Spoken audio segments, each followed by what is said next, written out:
Well, here we are again, another week, looking at our year. Now, last week, it was good times, and I hope you had a list of good times that were a mile long and appreciated the good things that happened to you this year.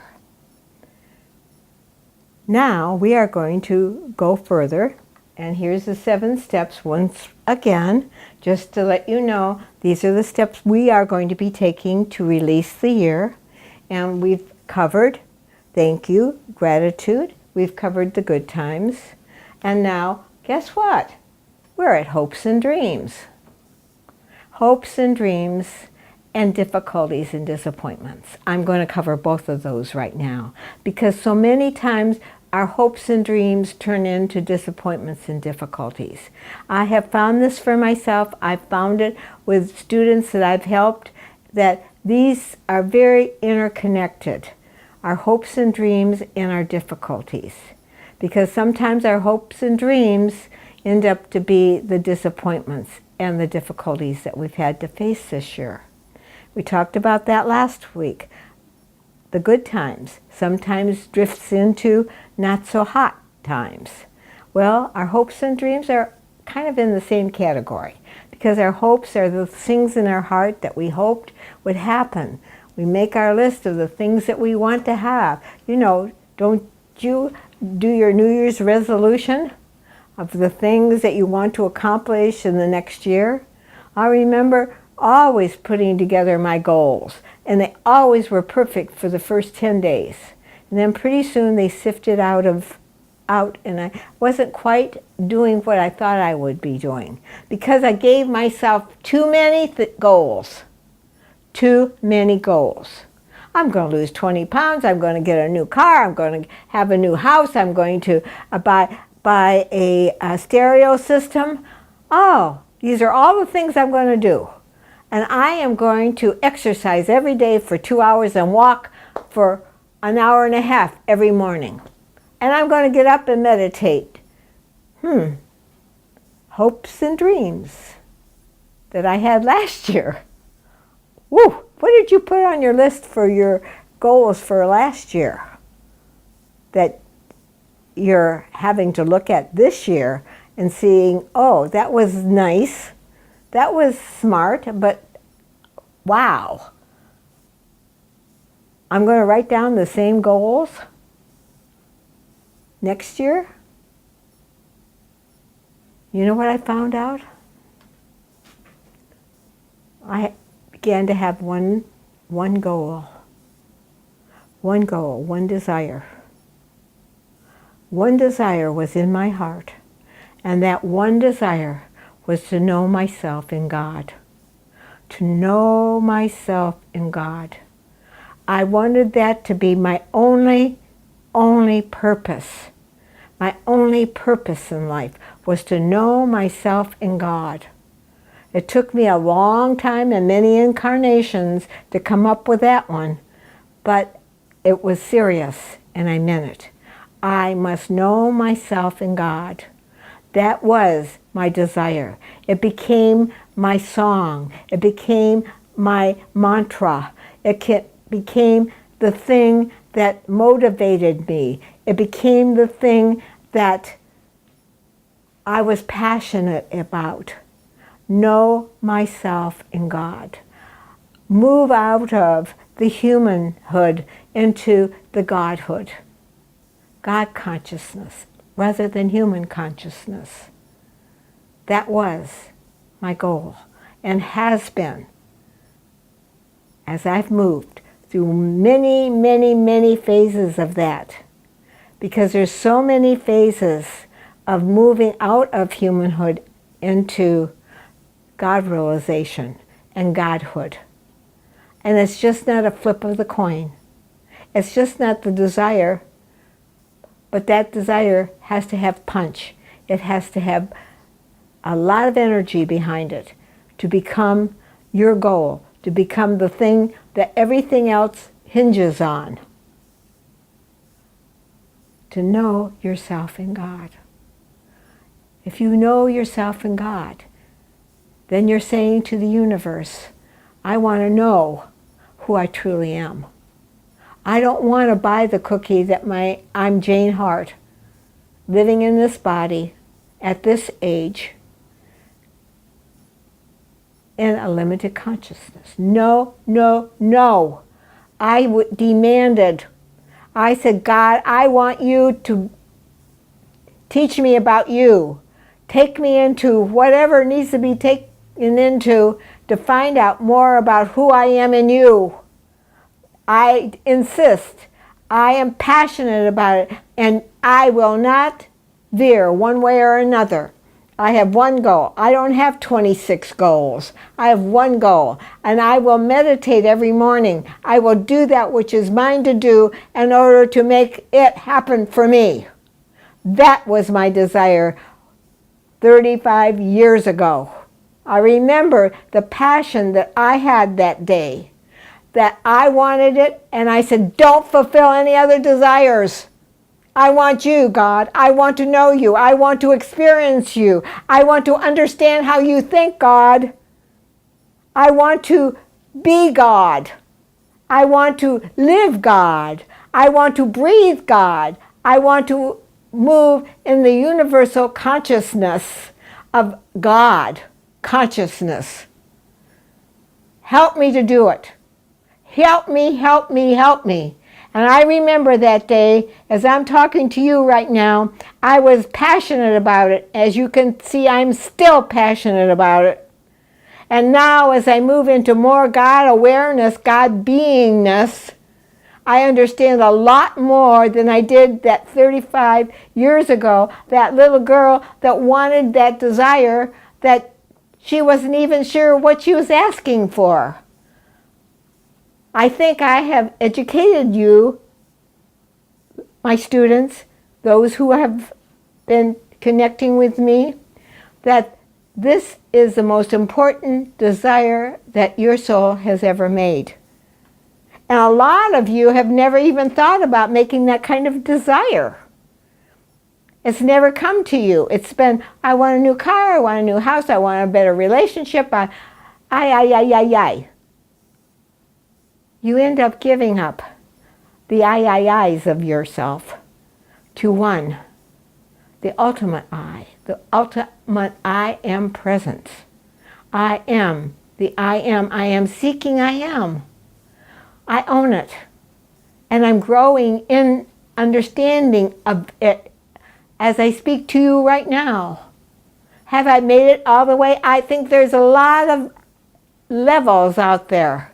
At least I'm at this level. I'm no longer a human being. I'm a spiritual being, and I own it. I just don't chant it to make myself believe it. I understand it, and I want you to understand it too. And it's an experience upon experience upon experience. You need to ask for the ultimate experience that will teach you what you need to do and how to move in God. This needs to be your desire for the next year. You need to put that in there. You need to focus on it. You need to say, I have one goal, and that is to know myself in God. That's the only goal. And all things will be added to you. I promise you that. Those things that are so important right now, a new house, a new home, all the things that one might think about, those things come to you when you need it. When you need to have something better to live in. When you need a bigger car because it's the thing that you need to have to help other people. It's all about humanity. It's all about helping them grow into change. Now, I'm talking about hopes and dreams today. And I kind of got off on a tangent. But I'm going to go back to hopes and dreams because that was my hope and dream 35 years ago. I wrote that down. I wanted that with all my heart. That was the hope and dream. And every year after that, I would look and see how did I match up with that hope and dream that I had. What more work did I need to do? What more forgiveness do I need to have? What more can I do to support my soul evolving into the God part of me? That was my hope and dream. That was my desire of my heart. I wanted that more than I wanted anything else. And then I found out that there was others that wanted it too. And we could work together to make that transition. Once you are clear about that, you will find others in your life that have the same desire you have, because it's like it goes out in the universe and goes boop, boop, boop, boop, boop, and it says, who in the city wants to do what Jane wants to do? And guess what? They sent me a friend. They sent me a wonderful spiritual friend. She and I met, and we found out we both had the same desire to know God, to understand God, to be one with God and with our souls. Yes, I found someone. There's somebody there for you. And when I made that decision that I wanted to know God, I didn't know there was anybody else in the world that wanted to know it as badly as I did.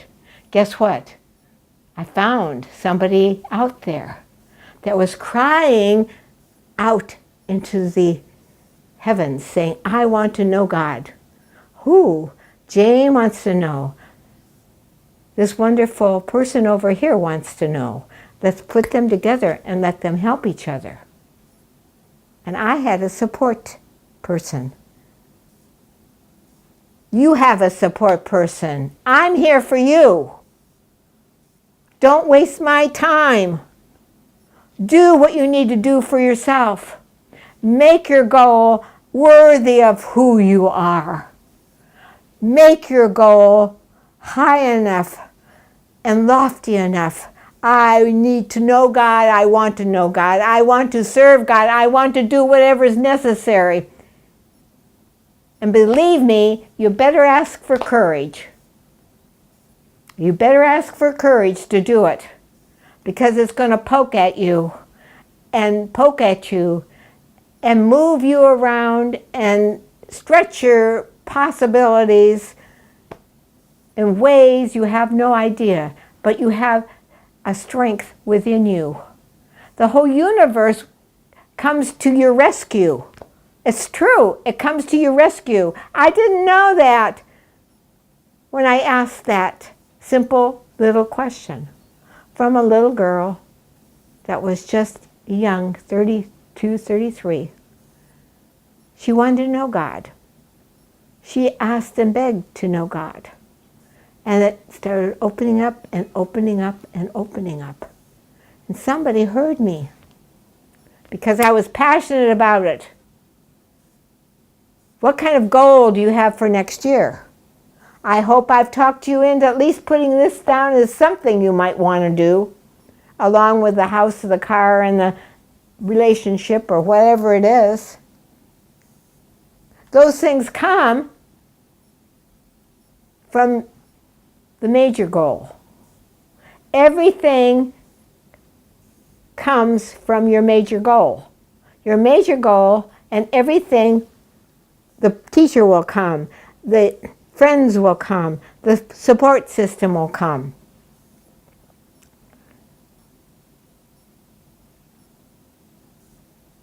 Don't waste time. Don't waste time. Make sure that the goal, your hope and your dream is to know God, to know yourself in God, to think like God, be the love that God is for this wonderful universe. There is many, many other opportunities for you to grow and to change and to be. Humanhood is just like animalhood. It drops its shell and moves on. Hopefully you're going to drop your humanhood, your form, and move on into a higher dimension of yourself, a higher dimension. Humanhood is a limited dimension. You move into the higher dimension. The humanhood has hopes and dreams of humanhood. Hopes and dreams of humanhood. The humanhood dreams are, I need a new job. I need more money. I need a relationship. Well, you know, I don't have to tell you, you know. You know what those dreams are. Those hopes and dreams. Those are human hopes and dreams. Make your hope and dream something much larger than humanhood. Make it, I want to know God. I want to experience God. I want to live in God. I will not be satisfied with being a human being. I want to know God and be one with the presence of God in all human beings. Yes. Now that's a goal worthy of it. Every master that's ever been on this planet has taught that, has talked about that. Jesus said, the kingdom of heaven is within you. What's he talking about? He's talking about not having a better humanhood. It means the Father and I are one. The Father and I are one, he said. We are one consciousness. We are in God consciousness. Jesus was in God consciousness.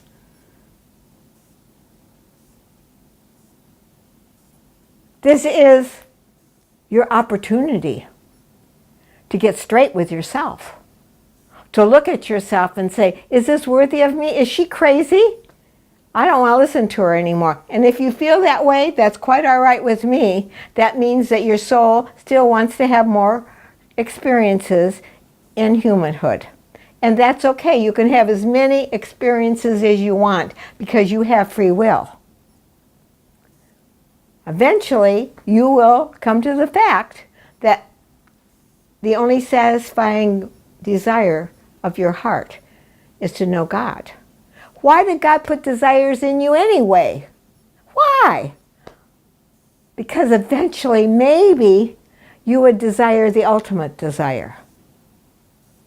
Because if you desire to have a brand new Cadillac and you don't get it this lifetime, believe me, you'll have it next lifetime, but it'll be rocket ships and you'll be stuck driving around an old Cadillac because you finally got your wish. No, why waste your time with stupid desires? Go for the big one.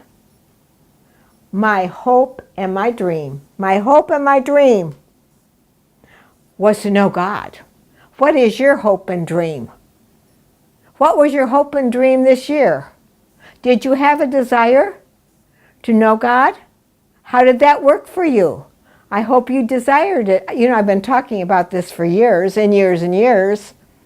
So if you've been following me, you know that this desire has been planted in your heart, and there was things that happened this last year to support you in knowing more about yourself and God.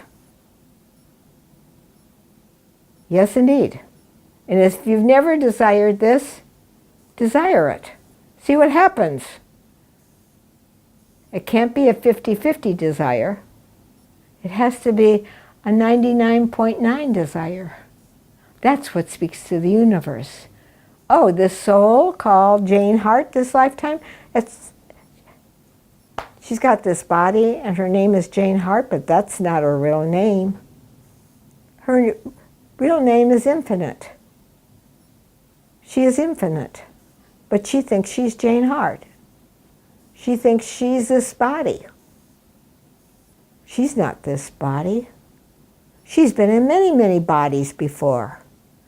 She doesn't live in this body. She lives in the universe. And she's taken on this body for the purpose of having a lifetime on the third dimension in the opposites. Our life is filled with opposites. But I found out that the opposites were my best friend. The negative opposites were my greatest help. I thought I thought that my body would always take care of me because I was a healthy person. And then all of a sudden one day, my body failed me. My body failed me. And I went immediately to the emergency room, the hospital, and practically died. And I had to understand that my body wasn't the truth of me at all. My body was not the truth of me whatsoever. No. And when they were operating on me, I was watching them from above the body, watching them operate on me. What an experience. Boy, I knew I wasn't the body. I knew there was something else that I was. My heart, my beingness was, I just want to know you, God. If you want to take me now, take me. If I still have work to do in my body, then heal me. Do whatever you need to do. I will follow. I will do that, my part. And my life changed again. Changed again. And it changed again. Be ready for change. Hope you're not afraid of change because you will be changing. Change is part of the game. And the more you can embrace and move with change, the faster you are going to grow spiritually. That's my advice to you about change. You're changing into something new for next year. And it's coming upon us. Christmas is here. Almost here. We're decorating our trees and we're getting all these things ready and buying our presents. But the greatest present you can give yourself is to know yourself and God. That's the present you want under your tree. That's the present you want to open up and see, I want to know myself and God. That is the gift of all gifts. Help me. Send me the gift of somebody to help me. And I'm here to help you. And you can decide whether you want this help or not. Whether you believe me or not. You have free will. You can do whatever you want to. But I'm going to tell you that everybody eventually is going to move out of the limited self into the higher self. That is the goal of the many incarnations, evolutions of your soul. Your hopes and dreams. You've had a lot of them in a lot of lifetimes. And believe me, your hopes and dreams were fulfilled maybe 10 lives. I'll put it this way. A dream that you had 10 lives ago is being fulfilled right now because it was a strong desire. And you got to fulfill that desire because God fulfills desires. When I realized that God fulfills desires, may not be right now, but it will be done. Thy will be done. Thy kingdom come. And God fulfilled my desire to know God, to experience God, to have a relationship with the infinite. I'm in this body only because it is a body, because I need a form. And I need to talk to you. I need to support you in moving forward on your journey. Good times. Write down your good times, your hopes and dreams, and your thank yous. And if a disappointment and difficulty comes up on your list, go to that. God is in you. Ising, and says, please, open your heart, open your soul to your higher self. It wants to be born in you. And Christmas is coming. The Christmas is coming. And that's Christ being, The next dimension of being is wanting to be birthed. And that baby opens its eyes and it sees itself in a new dimension of the truth of your being. Go to work. Go to work. You'll never do anything more important than writing down the things, your hopes and dreams, your difficulties, and we're going to talk about forgiveness, but not right now. Right now, we're talking about you. We're supporting and loving you to find yourself in the infinite. That's where you're headed. Now, or 10 lives from now, you make the choice. Bye-bye for now.